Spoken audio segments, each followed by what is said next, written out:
It is Thursday, April the 12th, 2018. I'm out here in Yulee, Florida.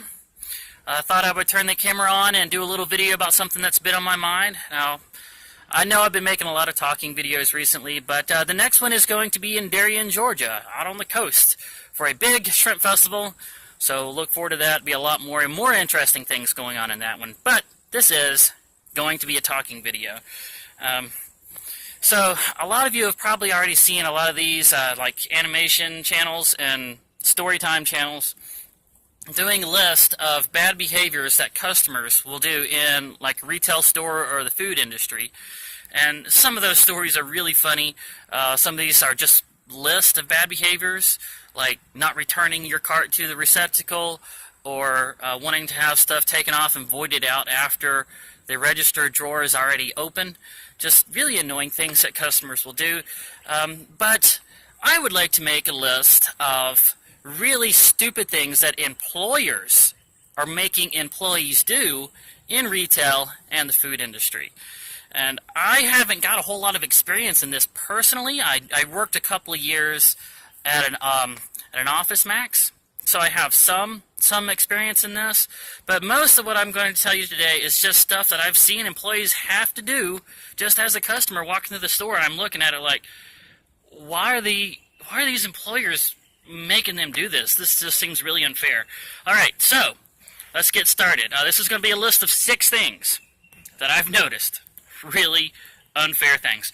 All right, number 1 is stop making your cashiers also answer the phone.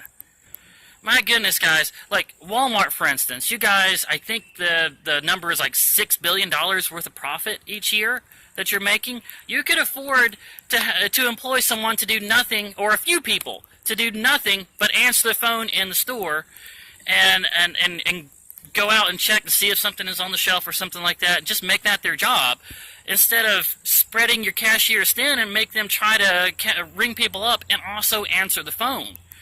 Not to mention, if it's considered socially unacceptable and rude for me to be talking on my cell phone while I'm making a transaction at the cash register, then why is it not also considered rude for the cashier to do it on their little cord phone?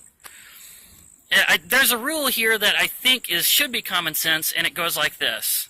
The people that are at the store, that are actually there, take precedence over the people that are not there. So please, guys, stop making your cashiers answer the phone. Just stop doing that. The next one is, please innovate to try to make your employees' jobs easier. We see, like all the time, you see new innovations to make more money. We see big advertisements with the big screens, those long screens on end caps advertising. We see the self-checkout thing.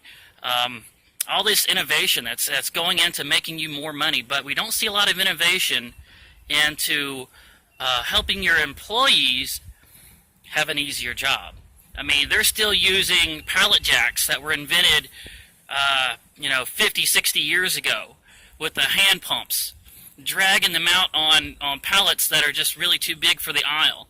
Just using this archaic technology and this archaic stuff to just manually lift everything into place and put it up there one by one, when if you really got your team of innovators behind it, you could find ways to make their jobs easier.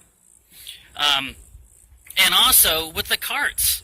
I mean, we've all been to Aldi's, and we all see that the carts get returned, right? They get returned so much that the carts that are way down on the end, they get covered in rust because they never get used, because only the first few get used over and over. It's the coin system. It's a little bit of incentive for people to bring their carts back.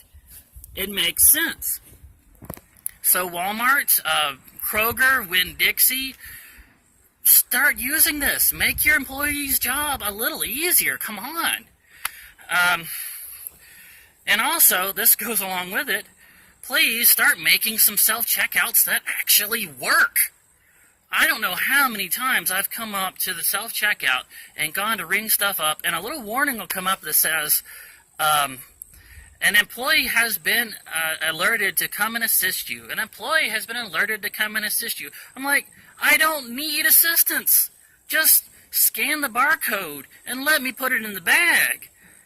And I look over at this poor person that has got this little thumb, keypad thing hanging from their belt, and they're covered in sweat, and they're trying to go between all 6 of these registers, sometimes 8 registers, and they look back at me and they just hit a button and reset it.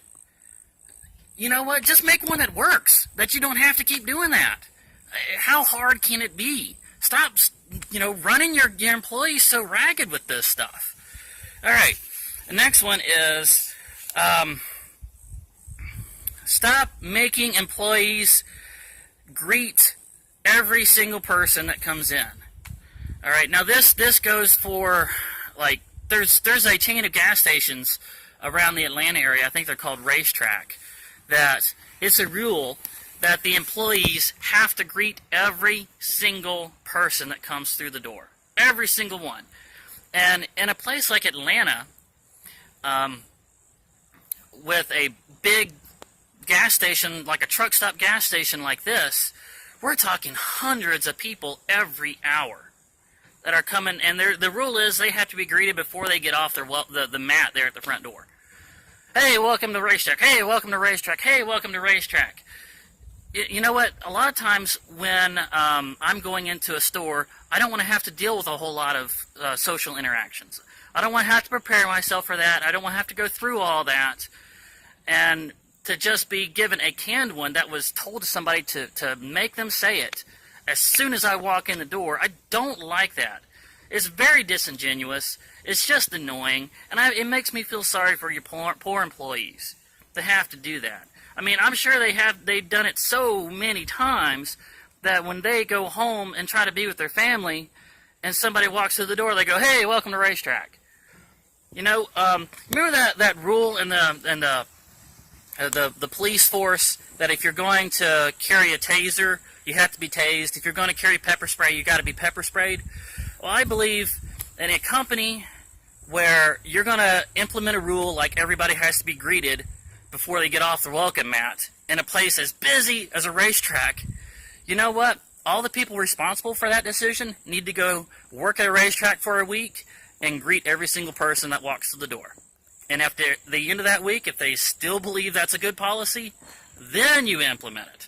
But it's really unfair. Like, welcome to Moe's! Oh, and Chick-fil-A. Good grief, Chick-fil-A. You're telling your employees to say my pleasure to everything?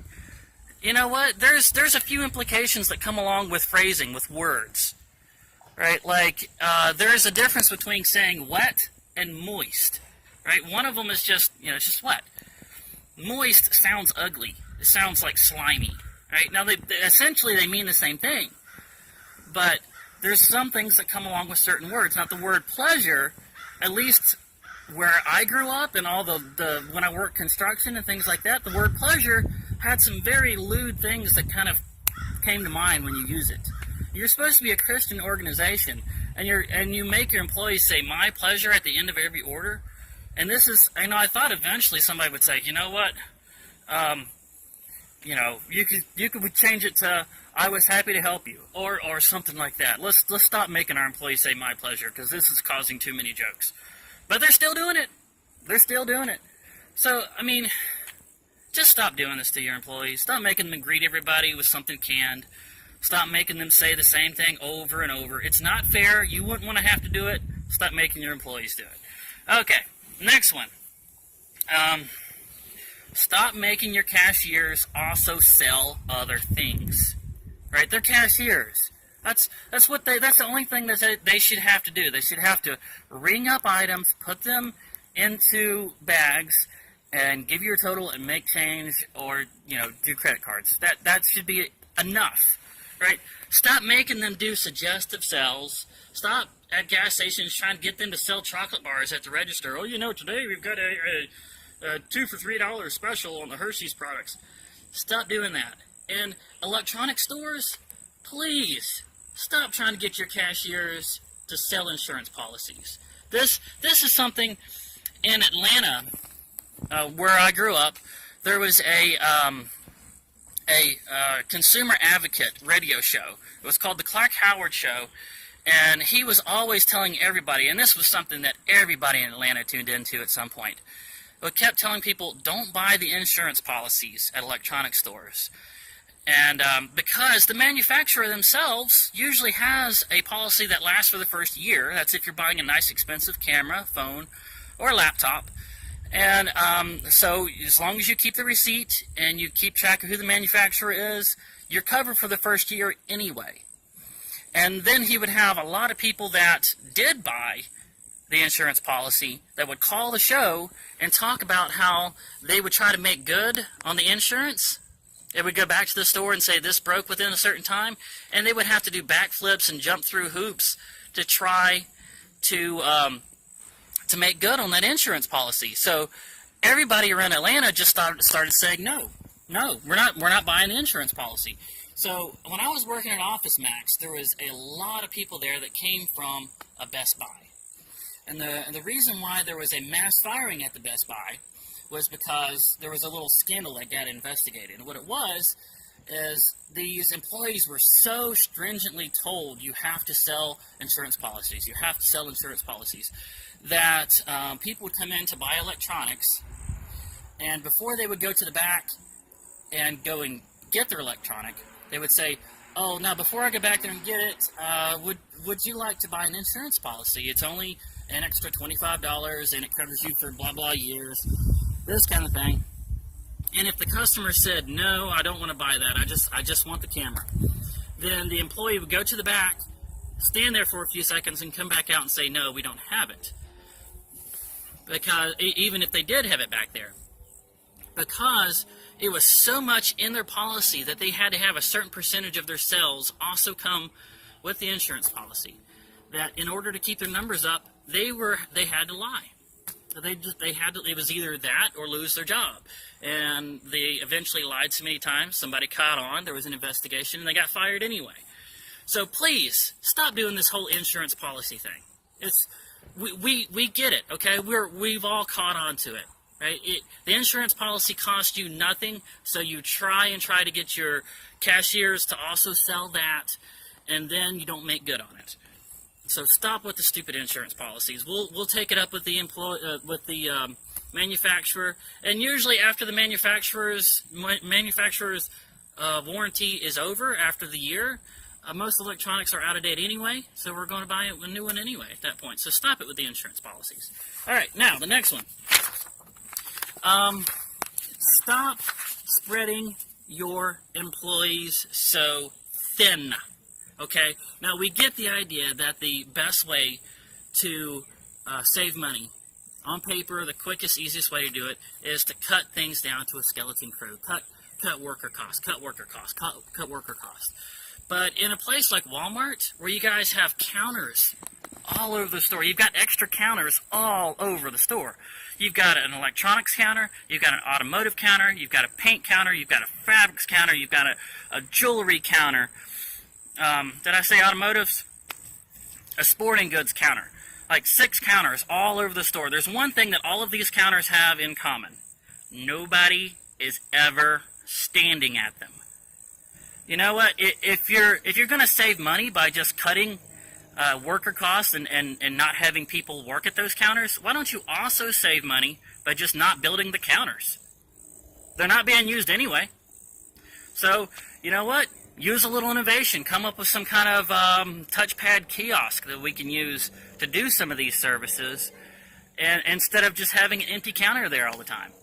It's really annoying. You know, if I want to go get some paint or a fabric or something like that, I've got to go hunt down, and it's usually I have to end up finding somebody that's dragging one of those old style pallet jacks covered in sweat. Say, I need somebody at the paint counter, I need somebody at the fabric counter, and they've got to, you know, they have to roll their eyes, and they've got to get behind on their stocking because they've got to go hunt down somebody that can find somebody that can actually operate a pair of freaking scissors to go cut my fabric and print out a little piece of paper. All right, so stop. You're making billions of dollars. Just stand at the front of any Walmart and listen. You dink, dink, dink, dink all day long. Those are purchases. That's cha-ching, cha-ching, cha-ching. That's money coming in. You can invest some of that money back into paying for somebody to stand at the counters that you built in your store. Okay, so there's that one. Stop cutting everything so thin. And you know what? At Walmart's at midnight, when you've got to close every single register down because we've got to do our end of the day count, you know what? Computerize that. There's a way you can network all your registers together and hit a button and get your total at any certain hour. You don't have to close down every single register. You would not believe the mass problems that I've had, like around Christmas time or sometime like a holiday times when it gets around midnight and they're doing this whole closing every register down. Just, you know, innovate. Get all your billions of dollars together and figure out some way around doing this and pissing everybody off like this. Alright, the next one is stop having stuff on your store website that you don't have in the store. Okay? You got to understand when somebody is looking online for something, they want to order something, it's because they've got time to wait for it to come in through the mail. And they don't mind that kind of wait, and they don't mind paying for shipping. But when they come into a retail store, a brick and mortar store, that's supposed to come with the convenience of being able to find, touch, and look at something that they're buying and be able to just walk out with it that day. That's the convenience of the retail store. Now, if I see something on your store website and I go into the store and then you tell me, oh, this is for order only, if I wanted to order it, I would have gone to Amazon, an actual online order store. So stop putting stuff, Walmart especially, but anywhere that does this. You know, a lot of these sporting goods stores will do this too. Don't put stuff on your store website that is not in your store. If it's on the website, it should also be in stock. At least a handful of those things in stock. Right? You're a store. You're a brick and mortar store that I can walk into. I should be able to walk in there and get the stuff that's on your website. So that is it for this video, guys. I hope you enjoyed it. Please don't forget to hit that thumbs up button, subscribe if you haven't already, and hit the bell icon to receive notifications. Leave some comments, questions, and requests. I love you guys. I will see you again in the next video.